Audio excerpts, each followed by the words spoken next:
Good evening, welcome to another edition of Alien TV. My name is Blondie Locks. Tonight, we bring you a great in-depth feature on Billy Meiers, a man famous for alien contacts. Indeed, the boss said he was a great man, needed to shave more maybe, but, with all his time travel and such, shaving probably took second place in his busy zipping around everywhere life. Our researcher Jimmy Bimmy Slimmy has the full lowdown, and so we'll pass you straight over as it's going to be a long but interesting feature. So over to you in Studio 3, Jimmy, and from me night now. Enjoy the presentation and catch you again soon. Bye for now.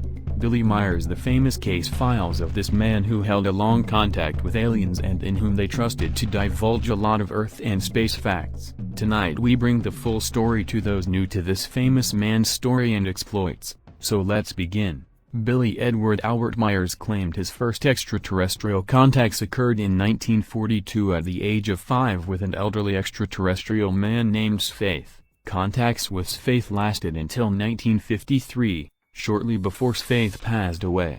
From 1953 to 1964, Meiers' contacts continued with an extraterrestrial woman called Ascot, who is not a pledgerin.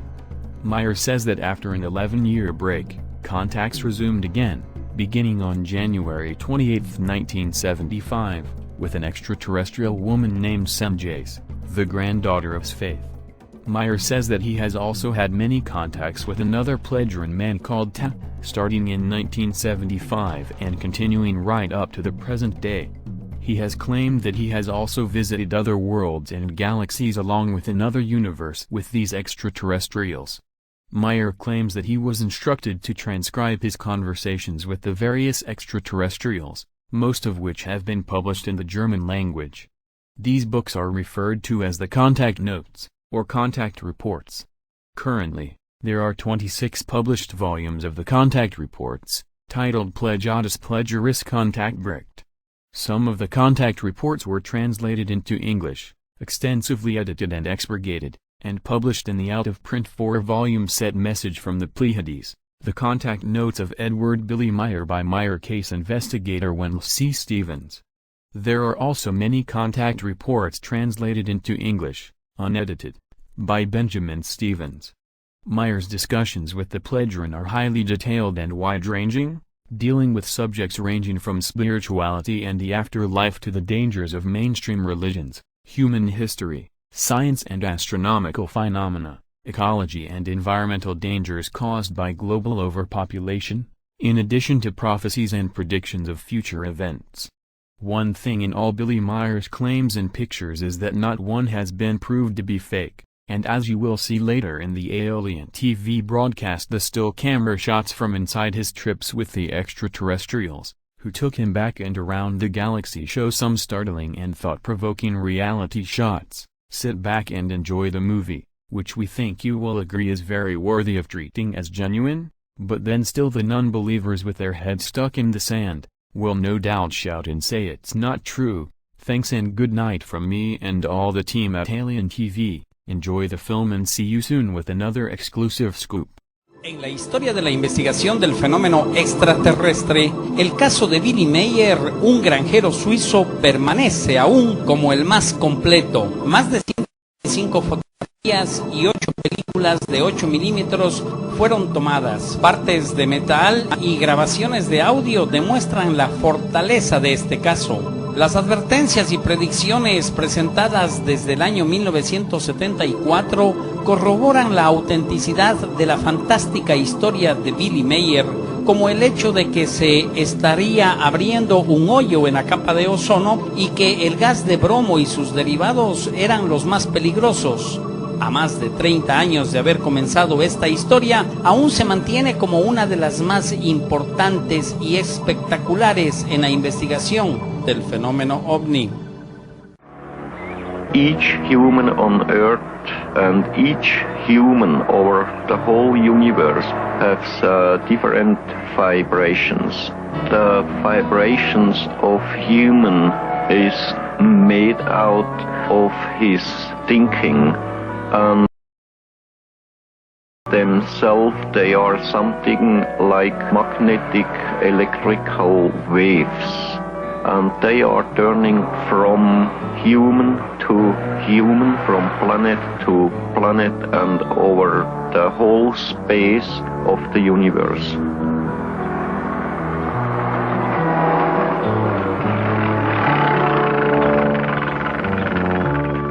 When entering your terrestrial state, we must make an adjustment in our vibrational patterns. It is similar to your adjusting the fine-tuning on your communications devices. In our case, it allows for the clear perception necessary for an exchange to take place. The time 78. An unusual team of people makes its way to a secret rendezvous. Their goal, a tiny mountain village named Schmidtrutti. Head of the team is Lee Elders. Based in Phoenix, Arizona, he runs a company called Intercept that deals in industrial counter-espionage. Britt Elders, his wife and partner in Intercept, specializes in electronics. The third member of the team, also a partner and longtime associate, is Tom Welsh. They were brought here by Wendell Stevens, retired Air Force colonel and for over 20 years one of the world's leading UFO investigators.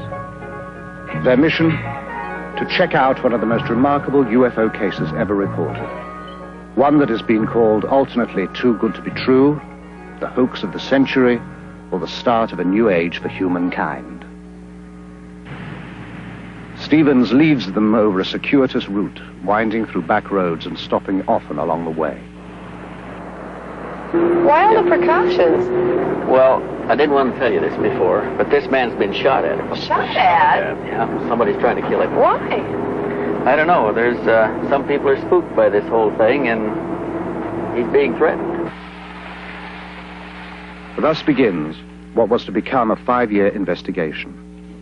Before it is over, they will be embroiled in controversy and forced to use every resource at their command.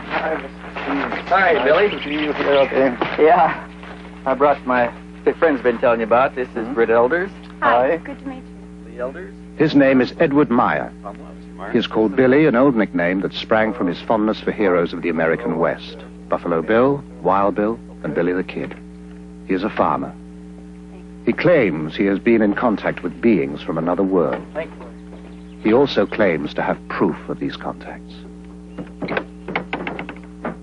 Mr. Meyer, when did the experiences begin? The contact begins on January 28, 1975 in Hinwil. How did it happen? What made you go outside into the forest? I got something like a very light voice in my head. I heard something to leave the house, to go out and to take a photo camera with me.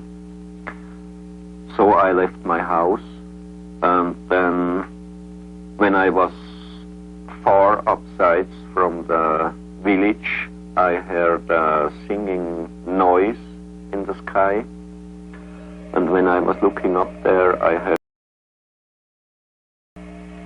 this disc was flying over the clouds, and then it came to the point where I was staying with my motorcycle. Then slowly it came lower and lower and set it down between the white trees and the forest there behind. Meyer later photographs the impressions left by the disc's tripod landing gear. The grass has been pressed and swirled in a counterclockwise direction. Even a year later, the grass has not sprung back, but Meyer notes that the impressions swarm with insect life. Then I have seen a person who came out of the disc. Person came out? Yeah. I have seen that it is a woman. Mr. Meyer, what did they look like? She looks like a human from this earth. Like you, like I, like human beings from this earth. You call us extraterrestrials. You attribute to us superhuman powers, but we are like far removed from perfection and must evolve constantly, just like yourselves. After the first words, we turned and was going to this Were you here? You walked over here? Yeah. Sit down. And you sat here and talked to her? Yeah, then we was talking here for about 1 hour or 1 hour and a quarter, something like that. Did she give you a name? What did you call her? Yeah, she told me her name is Semyase. Semyase. Yeah. Billy, what kind of feeling did you have sitting here under this tree with a woman who just landed in a spacecraft? I wasn't afraid about these things. I was afraid about the army only. Somewhere there behind the forest. But I wasn't afraid about the disc. Where do they come from, Mr. Meyer? They shall be coming from the star picture of the Pleiades. The Pleiades, a bright star cluster some 500 light years from Earth. Although the cluster consists of hundreds of stars, 7 stand out clearly to the naked eye. The Greeks call them, we call them the 7 Sisters. What was going through your mind? What did you want to talk about? You see, my head was full of questions, but the most of the time she was telling me, and I hadn't many chances to ask her something. Several times we have tried to establish contact with the humans, but usually those selected were not willing. They were afraid others would consider them liars, mad, or would try to destroy them. You see, the first she told me I shall get the most best pictures of UFOs, what's ever happened on Earth. The second thing, I shall go out to tell the truth to the human on Earth, why they are coming to here, what reason they have, that they are coming to Earth not to harm us, not to make war, not to bring peace. Why are they interested in us, a society thousands of years behind them in technological development? According to Meyer, we share common ancestors. Their forefathers were our forefathers. We are, in a sense, family. This is the place, Bergerumlicum, where I took that picture. Show us how you took the picture, Billy. Oh, Meyer takes the team to other contact sites and demonstrates how he operates his cameras. I have here a small wheel to turn the film, and I shall get the picture. You see, on this way I put on my camera. We're taking movies, right? With a film camera on a tripod, Meyer can shoot stills with his 35mm camera at the same time. And then I can got the movie when was the ship hanging there up, and when it after was jumping. By jumping, Meyer means the ship disappears and reappears. From that, I always got the electrical hit. By electrical hit, Meyer means an electric shock. He also noted a light shift at each event. On this place I had one... Meyer takes the investigators to over a dozen sites, describing the craft, which he calls beam ship, the information he says the Pleiadians gave him.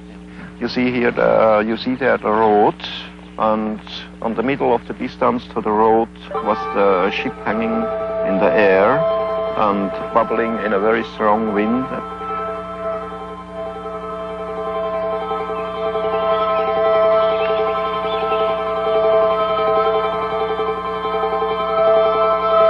And in the background on the road was driving cars from Teilingen to Rumlicon and from Rumlicon to Teilingen. But if something about the ship out of the cars, I don't know. You didn't hear anything after that? No, nothing. Guido Moosbrugger is not a neighbor. He lives about 2 hours away in Austria. He heard about the Meyer experiences and came to see for himself. Have you ever had any experience with Billy in connection with these things that are going on here? Yes, I have seen a few demonstrations myself, especially at night, and was present at the landing site doing one landing, and I saw other things. A lot of things happened in those 6 years. You have seen things with your own eyes. Did you ever photograph anything? I was allowed 2 times to photograph at night. As we sat inside the car, we saw all of a sudden to the north, above the meadow, out of nowhere, a fire-red disc, about as large as a headlight. And then what happened? And then it suddenly disappeared. Then there was a short pause, after which, at the same place again, appeared all of a sudden a silvery white ball. Then there was another pause. And then the same ball appeared again. It flew toward us, got larger and larger, then shrunk, collapsed, and then, like magic, it was gone. And best of all, furious pace, it sometimes looked like 2 a or 3 shower a of week. sparks. Meyer claims to have had over 130 meetings. He has taken hundreds of photographs and has over 3,000 pages of notes. For a long time, we've had an urge to contact someone who sincerely wants to be helpful in our mission. Here and there, we open such contacts with inhabitants of different worlds, but only when they have developed enough to become rational, thinking beings. Then we prepare them for the thought that they are not the only rational, thinking beings in the universe. Listen here.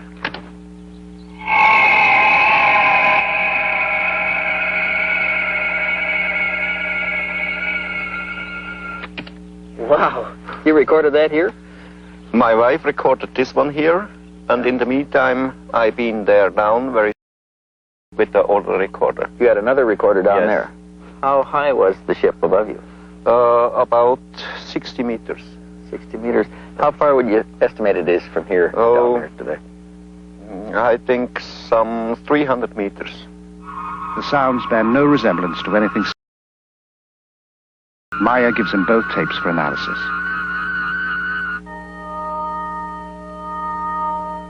How do they contact you, Billy? How do you know to go out and meet them? Yeah, that's a simple way. If I hear the order in my head to go to a contact, then I leave the house or just the place where I stay at the moment, and then they will guide me to the place where they pick up me. You say they're advanced technologically. How far ahead of us advanced are they? They are about 3,500 years in their experiences about technology. They study us because we represent an earlier stage of their own evolution. They made a very interesting observation at one point. They said that if we could now concentrate Earth's energies and resources, we could achieve all that they can do now in about 300 years of our time. Yeah. If you've been in the ship, why not photographs inside of the Pleiadians themselves? It's impossible to make it because there are powers inside. They always break the film. He's taken a number of rolls of film, and when they're developed, they're usually black. They've got anything as wavy lines through it. So you're I lose it so hundreds of films. Why are they here now, and what do they want? You see, they don't come here to harm us. They don't come to start trouble here or war or to overtake the earth in their ruling. They just see us here as their little brothers or something like that. And they want to bring the real teaching of the natural life and of the spiritual belonging, spiritual teaching, spiritual life, and all this. But they must want something from us. They just want nothing.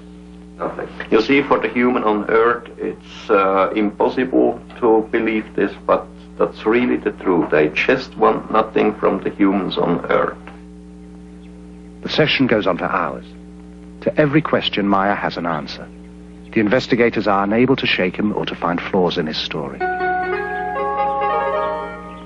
Overwhelmed by the evidence they have gathered, the team meets to plan the next stage of the investigation. We're getting it all. We'll leave tonight? Yeah. Okay, on Meyer. I think Meyer is a very sincere and honest type person. What do you think, Steve? Has anything changed since you were here? The man seems to be the same, but there's some things changing around him. He's better off. He's got more people around him. More things are happening, but he still is basically sincere. What about the psychological aspects to the man? Do you think it's possible that he's a little schizoid? I mean, it's difficult to tell if what he's saying the Pleiadians are telling him is actually coming from them or coming from him. How do you determine that? Well, we can never prove Too many that other people aspect involved. of the case. Others have seen the same thing. There's a terrific cross-section of people here. You've got a school teacher, you've got a commercial pilot, you've got a businessman, you've got a CPA. They're as good as any average cross-section of society we've got, and they all tested him themselves to their own satisfaction. Well, I think we ought to go back and throw the book at this one. Everything we can. Top technology, we can get involved. I think we ought to let the chips fall where we may and just see what we find. We're going to run down and say goodbye to Meyer, and we'll tell him goodbye for you. Give him my best. Okay. I'll see you later.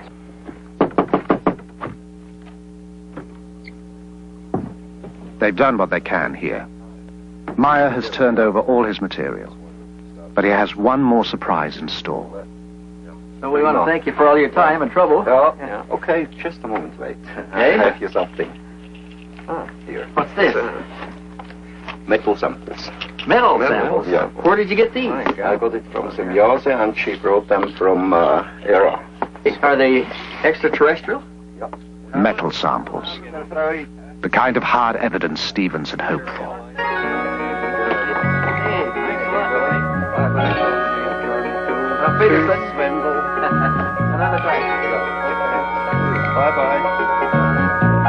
We got the Vogel tape in. Great. Back in Phoenix, the investigators begin to sort out the massive material Meyer gave them. There are hundreds of photographs, the 8mm films, sound tapes of the beam ships, and the fragments of metal. They know they will have to call in scientists from a variety of fields to help assess the evidence. Hey, Lee. The task appears monumental. Hey, Tom, what's up? Just got this back. We sent this photograph over to Neil Davies. Just got his report back. Neil Davis. Physicist, aerospace industry subcontractor. Right, okay, got it. Examined the photograph with microdensitometer. Also, these you're seeing here are the black and white color separations that he did, and let's see what the results were here. Examination of these plots did not reveal any details which would cast doubt upon the authenticity of the photograph. And there's more. Color copy negative, color separation. Nothing was found to indicate a hoax. And his conclusion is even more interesting. Let's see, black specks. Nothing was found in the examination of this print which could is anything other than a large object photographed at distance from the camera. Meyer reported 6 different configurations of Pleiadian beam ships. Davis analyzed what the investigators designated as Variation 2. Variation 3 now goes to computer analyst Jim DiLitoso. This is the new picture that we digitized last week. Using the microdensitometer, we transferred it over to floppy disk here. Have you found any anomalies yet? Of any kind? Anything? I find strange things, but nothing that would tell me that someone's tampered with the pictures. I see. Indicating a hoax method or indicating superimposition or anything like that? Nothing that I can find. Have you been working on the grain at all yet? Yeah, I have. Well, what are we seeing here? What we're seeing here is that the film grain holds up the way that it should. In the pixel distortion test, it appears to me and to the computer that this object was photographed in the same original piece of film at the same time that the background Stevens takes the metal fragments to be examined under the electronic spectrometer to determine their components. Looking area in the sample. Preliminary examination of the metal has been done in Switzerland.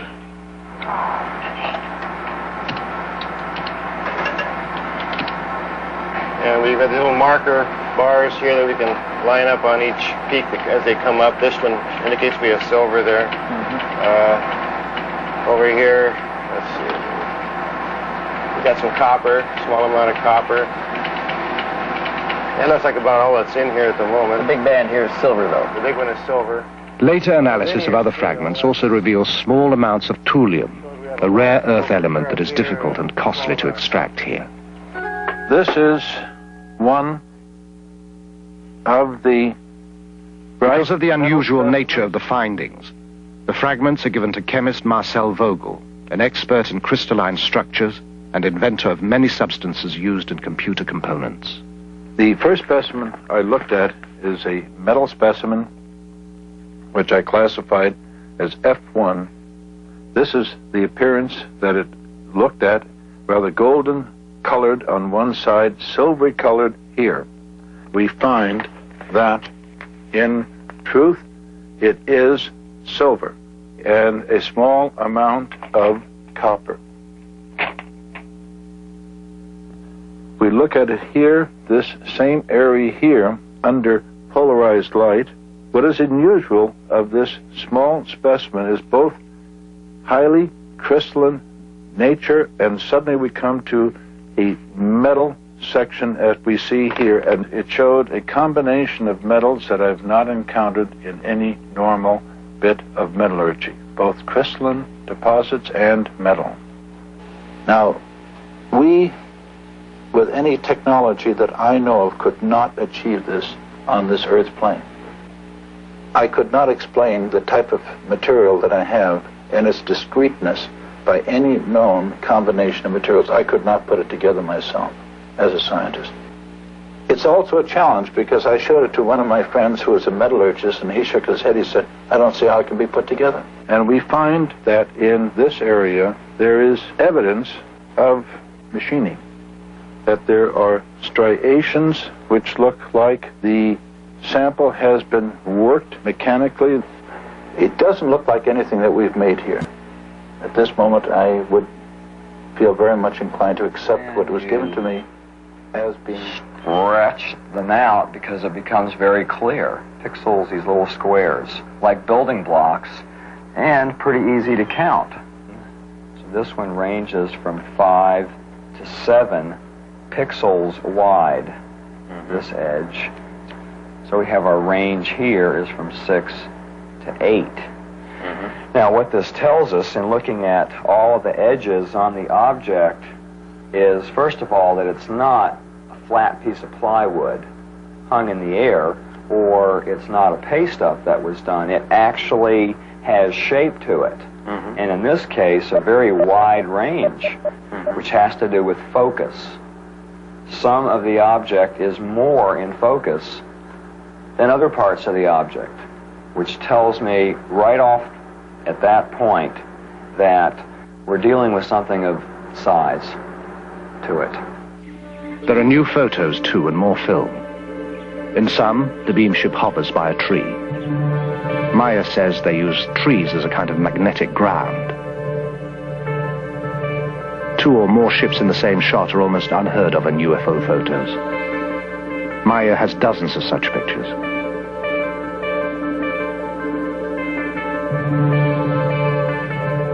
Ships below a horizon line, such as a hill, are even rarer.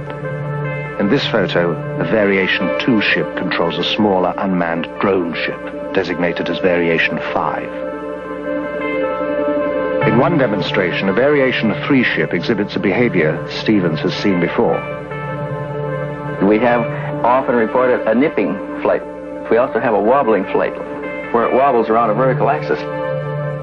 The bobbing effect, Meier explains, is due to the ship riding the waves of the Earth's magnetic field, much as a boat on the ocean. What size is that ship, Billy? They told me it's 7 meters. One of the most frequent spots for the contacts is Obersadeleg, a wide valley just 10 minutes from the farm at Schmidruti. Here, Meier took one of his most spectacular photographs. Between both roads.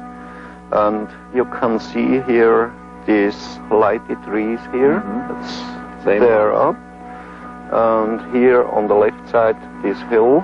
What's happened there behind. And the trees here down.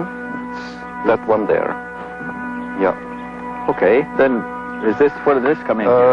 This picture I took there, if you go left side a little bit, here, if you go down, like this way here. The beam ship stayed in the area for almost 20 minutes, flying slowly, often skimming the treetops, sometimes just hovering in place. And the ship was a little behind them when I took this picture. And just now the trees are growing up in the last months. They are about 1.5 or 2 meters higher than at that time when I took this picture. Then where did it move? It left that place to the left side. Something like this. And then it was moving over there. You see here the small tree where it's happened there. And this one, that's that there. Did it come across in front of the trees like this? Yes, yes. And you can see there behind left side of this one, this tree, the higher one there. Yeah. And after this picture I got the other one to that position there. Further over? Yeah. Wait a minute, I think we got another one in here now. Yeah. One in between there, right? I had to go back a little bit there down, and from there I took the picture. That's the tree there down, what you can see. The investigators are impressed by the vastness of the valley, the steep drops and the obvious difficulty of hanging models from anywhere to fake the pictures. The incident occurred at Schmarbühl. Meyer claims the jet made 22 passes at the beam ship. Computer analysis using the information from a known object, the Mirage fighter, shows again that the beam ship is the size and distance Meyer claims. Much of Meyer's film has been lost or stolen, but the remaining sequences are, as promised, the most astonishing ever released. In one demonstration, the beam ship flies around a tree, which can be seen to sway in the backwash.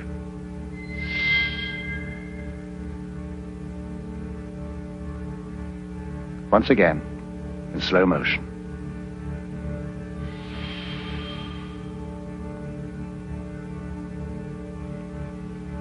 Even slower.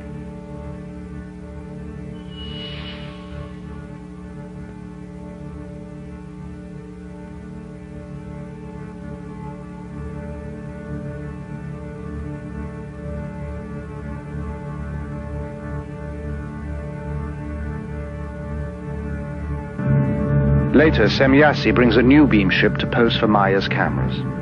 A variation quite unlike anything he has seen before.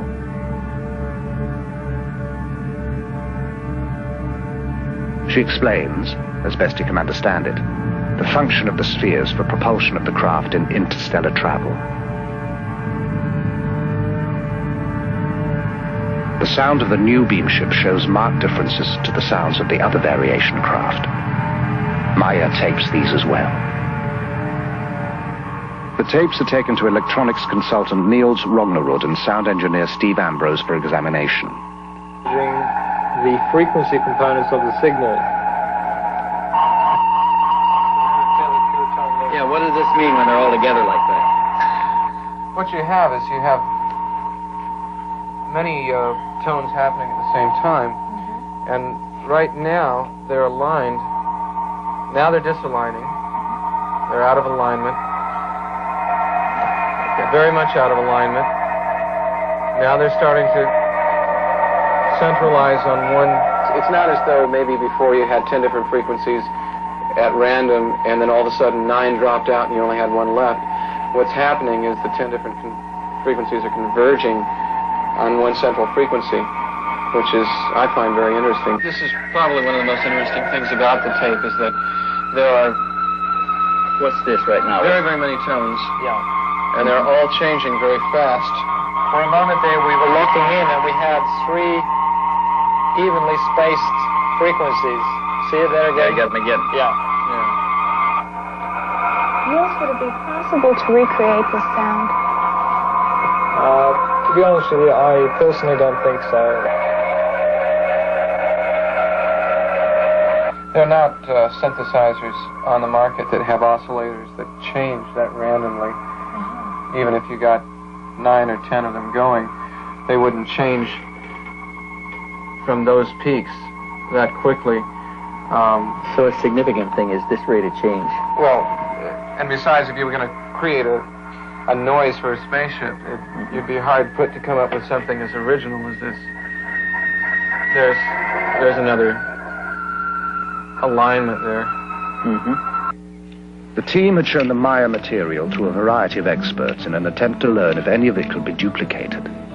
They estimated it would require expertise in at least a dozen different fields, including metallurgy, astronomy, ancient history, and psychology. The panel concluded it would take over 10,000 man-hours and cost in excess of $1 million to duplicate the evidence Meier has. At that, the computer could still spot any fabrication. When we bought this center here, it was a picture like at the World War II end, and when we bought it, nobody of us had any money. We was working practically day and night for several years, many times 22, 23 hours a day. And so we built it up, everything here up on the land, and so it grows slowly, but it's all real, our handwork. You have whole organizations which investigate our beam ships, but they have little material which is really authentic. However, the authorities already know much about our existence, but they continue to deny the fact of our existence, or even the fact of their research. They want only to rule the cosmos, but they are not even able to create on Earth peace among themselves.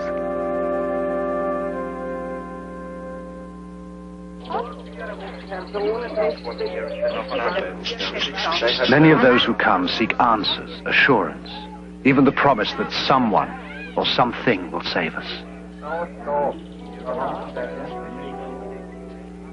If we want peace and knowledge and love and everything here on Earth, we have to change everything by ourselves as human beings. Here's a picture of Mars. By the way, this is not a professional tape. As you can see, these pictures are in a picture album, and I've just got my camcorder out, and Wendell and I are flipping through the pictures, so this is not a produced tape for you to look at, so it'll probably never be on the market, but at least you get a chance to see some of these pictures. This is Mars just from a different direction with the sun very bright on it. Now, here is Mars, but here's one of these satellites. It's in orbit around Mars, made on Earth, unannounced, and is in orbit. This is the spring of 1976, and this device is in orbit around Mars. I don't know exactly who made it or who put it up there. Here's another one. This is Mars again, and here's the light panels, solar panels, and the satellite equipment in orbit around Mars again. This is a different one. This is a dust storm on Mars. Billy wanted to get close and try to take pictures of artifacts. You've all heard about some of the Sedona Plaza on Mars, about the face on Mars that Richard Hoagland and other people have been looking into. Billy published a paper back in the 70s talking about that. There was a race of people lived on Mars. They had a terrible catastrophe about 186,000 years back. At the time, there was about 40 million people killed on Mars, and they're all gone now, of course. So there were societies there, and we will find quite a few remains of their civilization once we get up there. Here he's on board one of their large motherships. This is the side or the edge of a saucer that was parked inside as he was walking by it. Here's Jupiter. Here's the mothership in orbit. They're flying into it to go aboard. It was 17 miles high and about 10 miles in diameter. He spent 3 days on it. They went to different places in our galaxy to show him around. This was the craft that was right in front of him as they were flying into it. He took a picture of that one.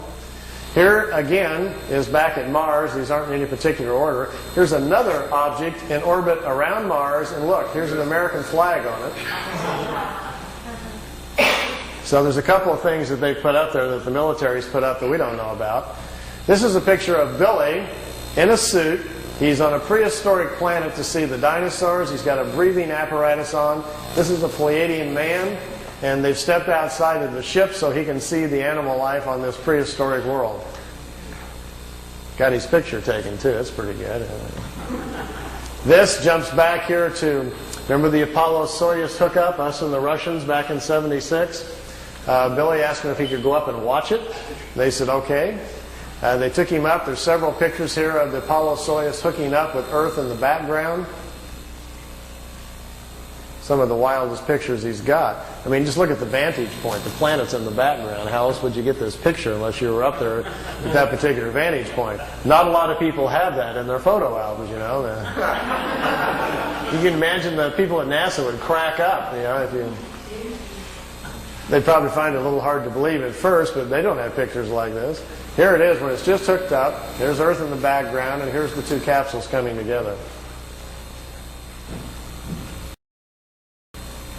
This is the top of the mothership. There's windows, but there was nobody in the windows as they came into it. We really missed out here. Billy shot, he said, 3 or 4 rolls of film inside the mothership, talking to people and going up and down the halls and so forth. He lost all of the pictures. They were all stolen from him. We've only got 2 or 3 of them left, and they're really practically nothing. This is a prehistoric Earth. They're back in time. That's Earth in the background. That's a moon in front of Earth, and he's looking over the surface of another moon. At that point, they told him there were 2 moons in orbit around planet Earth. We think we're about 60 million years back. Here's another picture over the surface. Neither one of those moons is currently the moon that's in orbit now. The moon that's in our orbit now, they say, has only been there around 5 million years. Look at this one. This is another piece of equipment in orbit around Mars, and it's huge. It's like a space station. And it's in orbit around the planet. It's also from Earth. We haven't heard anything about that, have we? Here's the dinosaur pictures. Billy's back inside the ship, and there's a viewing screen in the craft, and he says he's taking these pictures. Here's our first dino. He's got kind of gold-brown skin, got large hind legs, short forelegs, and a head that looks kind of amphibian, like a vegetarian type. Here's the second one. There's a bird here apparently dropping some food or something.